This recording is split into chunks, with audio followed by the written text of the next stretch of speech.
ৰাতিপুৱা সময়কণ যে ইমান স্পীডত পাৰ হয় আৰু মই উঠি চালোঁ যে ভাইটিৰ ঘৰত নাই। তাৰপিছত আমাৰ ক'লে কিবা এটা চিম্পুলকৈ নাস্তা বনাই দিয়া, আজি মই ৰুটি বনাব নোৱাৰিম, মানে আমাৰ গা আজি ভাল নহয়। আৰু সদায়তো আপোনালোকে ৰুটি ভাজি দাইল এইবিলাকেই চাই থাকে, ৰাতিপুৱা নাস্তাত আমাৰ এয়াই চলে।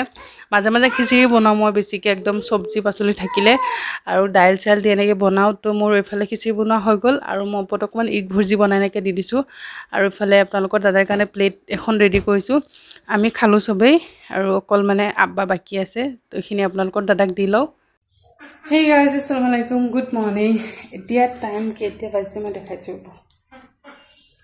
ইফালে 10:44। তো নাস্তা পানী কৰি মেলি আজৰি হৈ এতিয়া মই ৰুমত আহিছোঁ আৰু ৰুমটো ধুনীয়াকৈ সাৰিলোঁ। আৰু আজি গৈ আছোঁ মাৰ ঘৰত। টাইটেলটো চাইটো আপোনালোকে গমেই পালে। ঈদ যোৱা ইমান দিন হৈ গ'ল, যাব পৰা নাই। আমি ছোৱালীবিলাক ঈদৰ পিছদিনাখনে মাৰ ঘৰ যাব পাৰিলে বহুত ভাল লাগে, কিন্তু চবৰে টাইম নিমিলে সেনেকৈ। তো আপোনালোকৰ দাদা ইমান বিজি থাকে, আজিকালি বহুত বিজি থাকে, সেইটো কাৰণে মোৰ ব্লগতো নাহে। খালি মই ব্লগ কৰি দিওঁ, এডিটিং কৰা আৰু ব্লগ দিয়া মোৰ ইমান দেৰি হয়, সেইটো কাৰণে মানে একো মিলাব পৰা নাই সেনেকৈ টাইম চাইম। তো আজি ৰাতিপুৱা টাইমত আমাক কল কৰি ক'লে যে আমাৰ মানে গাড়ীখন পঠাই দিব মোক নিবলৈ। আজি মানে মাৰ ঘৰত যোৱাৰ কোনো প্লেনেই নাছিলে। ৰাতিপুৱা টাইমত আমাক কল কৰি ক'লে যে আজিয়ে আহিব লাগে। তাৰপিছত আপোনালোকৰ দাদা ক'লে যে ভাটিবেলা টাইমত বাইক দি লৈ যাম আৰু। তো এইখিনি মই কৰি থাকোঁতে বৰষুণ দি আছিলে বাহিৰত। তাৰপিছত মোৰ মন চন বেয়া হৈ আছিলে, মানে মই যেতিয়া মাৰ ঘৰত যোৱা নাম লওঁ তেতিয়াই বৰষুণ দিয়ে, আৰু এইকেইদিনটো গমেই পাইছিলে কিমান বতৰ বেয়া আছিলে। তো মই এইখিনি কৰি আছিলোঁ আৰু মনে মনে ভাবি আছিলোঁ যদি আজি বৰষুণ দিয়ে মানে তেতিয়া যোৱা আৰু কেঞ্চেল হ'ব, কালি যাম আৰু। আৰু এইফালে দানিছৰ কাপোৰ কানি মই ভাজ লগাই আছোঁ। মানে আমি মাকসকল ক'ৰবাত যাওঁ বুলি ক'লেতো যাব নোৱাৰোঁ, এদিন আগৰ পৰা এনেকৈ প্ৰিপেয়াৰ হ'ব লাগে, একদম দৰবৰ পৰা আদি কৰি কাপোৰ কানি ডাইপাৰ চব লৈ যাব লাগে। তো এয়া মই এইখিনি কৰি থাকোঁতে আকৌ বাহিৰত বৰষুণ দিয়া আছিলে কিনকিনীয়া। তো আমাক মই কল কৰি জনাই দিলোঁ আজি চাগে যোৱা নহ'ব, আজি প্লেন কেঞ্চেল, যিহেতু বাইকত যাম, দানিছক লৈ যোৱাটো অকণমান হেৰি হৈ যাব। তো আমাৰ ক'লে একো নাই, প্লেন কেঞ্চেল কৰিব নালাগে, মই গাড়ীখন পঠাই দিছোঁ, তই আহি যা। তো মোৰ বহুত ভাল লাগি গ'ল আৰু বাকী কামখিনি কৰি মেলি আজৰি হৈ এতিয়া মই ভাত পানী বনাই দিছোঁ। দুপৰীয়া মানে আমাৰ কাৰণে বনাইছোঁ, আৰু আমাৰ ঘৰৰ পৰা মানে ভণ্টি আহি আছে, লগতে ড্ৰাইভাৰ আহি আছে। তো সিহঁতৰ কাৰণে ভাত পানী বনাব নালাগে, যিহেতু ভাটিবেলা টাইমত আহিব আৰু 3-4মান বজাত আহিব। তো এনেকৈ চাহ তাহ দি দিম আৰু। তো এয়া মই কচুৰ লগত বনাই আছোঁ, আৰু কচু ধুনীয়াকৈ সিজাই মেলি লৈ একদম মেছ কৰি দিওঁ। তো এনেকৈ কচুৰ জোল খালে বহুত ভাল লাগে, মানে এয়া কি বেলেগ। আৰু এয়া দানিছৰ খোৱা বস্তু যি যি আছিলে সেইখিনিও লৈ ল'লোঁ, চেৰেলেক, অ'টছ, তাৰপিছত চুজি আছিলে ৰোষ্ট কৰা সেইখিনিও লৈ ল'লোঁ। আৰু এয়া আমাৰ কাৰণে অকণমান আমৰ আচাৰ লৈ লৈছোঁ। ইফালে দানিছৰ গা পা ধুৱাই দিলোঁ, আৰু এতিয়া মই দানিছৰ কাৰণে খিচিৰি ৰেডি কৰিছোঁ। আৰু সি মানে গোটেইকেইটা কিতাপ লৈ খেলি আছে। দানিছ ঐ, এইকেইটা লৈ যাবা তুমি, নানী ঘৰত লৈ যাবা। নানী ঘৰত লৈ যাবা তুমি। গোটেইকেইখন নালাগে, 2-এটা লৈ যাম, আৰু যিকেইটা মষ্ট ইম্পৰ্টেণ্ট সেইকেইটা লৈ যাম। নাম্বাৰছ লৈ যাম, কালাৰ্ছ লৈ যাম, এই 2টাই লৈ যাম, হ'বনে? এই দুটা লৈ যাম।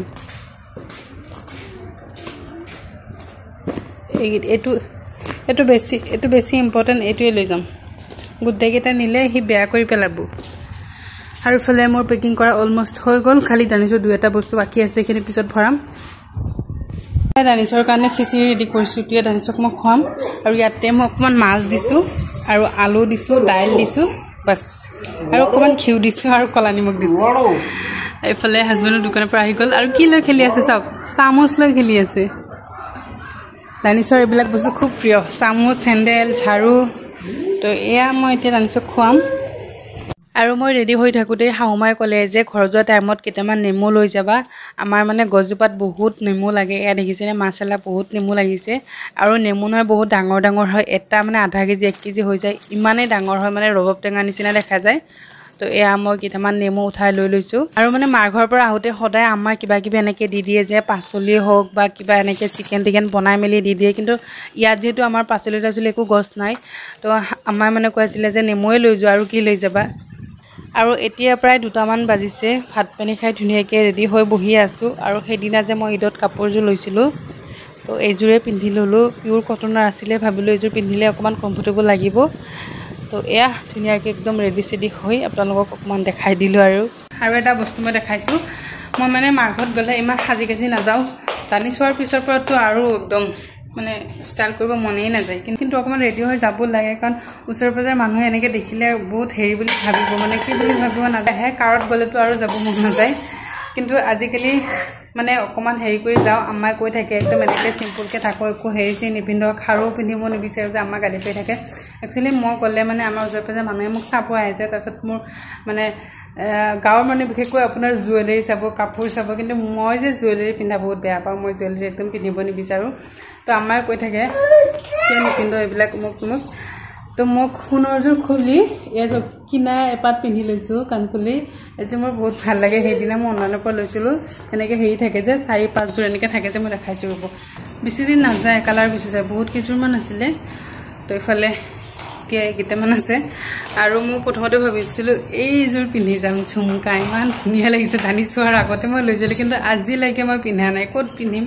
পিন্ধা হোৱাই নাই মাৰ ঘৰত গ'লে মই কৈছোঁ নহয় যে মানে ষ্টাইল কৰিব মন নাযায় মোৰ গ'ল্ডৰ বস্তু মানে একদম পিন্ধিব মন নাযায় কিন্তু গ'ল্ডৰ পূৰা চখ আছে বহুত চখ আছে মোৰ কিন্তু মই ক'ত পিন্ধিম মাৰ ঘৰত গ'লে ইমান পিন্ধিব মন নাযায় আজি যে আমি গুচি যাম ন জানিম মাৰিছে কিয় মাৰিছে মোক আজিকালি একদম ওচৰত গ'লে সি মাৰা শিকিছে নাজানো কেনেকৈ আইন আহিলে আইনৰ লগত পূৰা মাৰি কৰি থাকে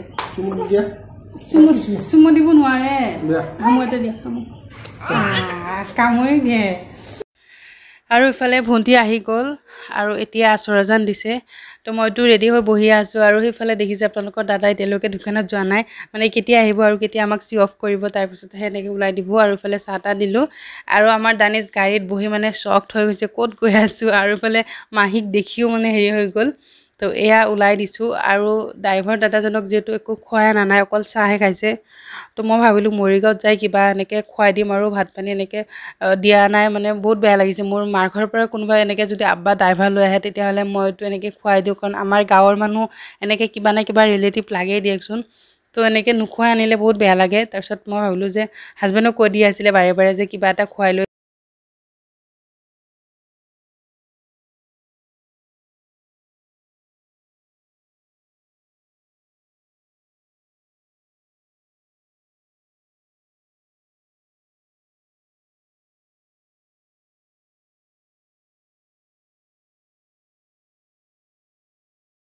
দানিছ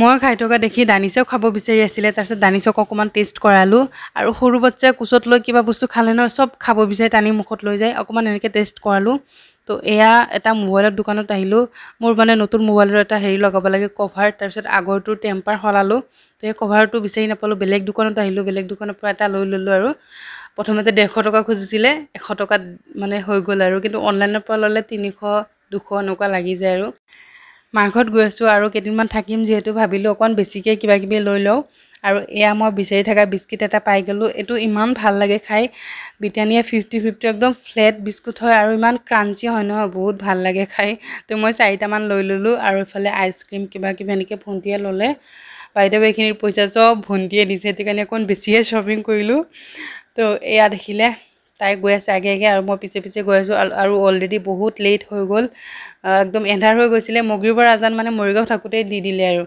তো আমাৰ বহুত লেট হৈ গ'ল অকণমান এনেকৈ লাহে লাহে বজাৰ কৰিলোঁ যে তো এয়া আইচক্ৰীম খাই এতিয়া মানে মই ফ্ৰণ্ট ছিটত বহি ল'লোঁ অকণমান বমি বমি লাগি আছিলে নাজানো কিয় একদম মাথা ঘূৰাই আছিলে তাৰপিছত ভাবিলোঁ ফ্ৰণ্ট ছিটত বহিলে ইমান মানে মাথা নুঘূৰাই অকণমান ভাল লাগে তো ভণ্টি দানিছক লৈ পাছত বহি আছিলে আৰু মই ফ্ৰণ্ট ছিটত ধুনীয়াকৈ বহি অকণমান এনেকৈ শ্বুট কৰি দেখালোঁ আৰু এইকেইদিনটো মাৰ ঘৰতে থাকিম আপোনালোকে ধুনীয়া ধুনীয়া মজা মজা ব্লগ পাব আৰু তো আপোনালোকে ধুনীয়াকৈ একদম চব ভিডিঅ' চাব দেই ঘৰত আহিলোঁ তাৰপিছত জেনিক ক'লোঁ যে অকণমান আদা দি ভালকৈ লাল চাহ বনাই দিয়া আৰু ইফালে বিস্কুট কিবা কিবি দিছিলে কিন্তু বিস্কুট খাব একদম মন নগ'ল তাৰপিছত এয়া আব্বা মানে হেৰি আনিছিলে গজা আনিছিলে আৰু আমাৰ মানে বজাৰৰ গজা ইমান টেষ্টি হয় নহয় খাবলৈ তাৰপিছত ভাবিলোঁ এয়া গজাকে খাই দিওঁ ইমান মজা লাগিছিলে সঁচাকৈ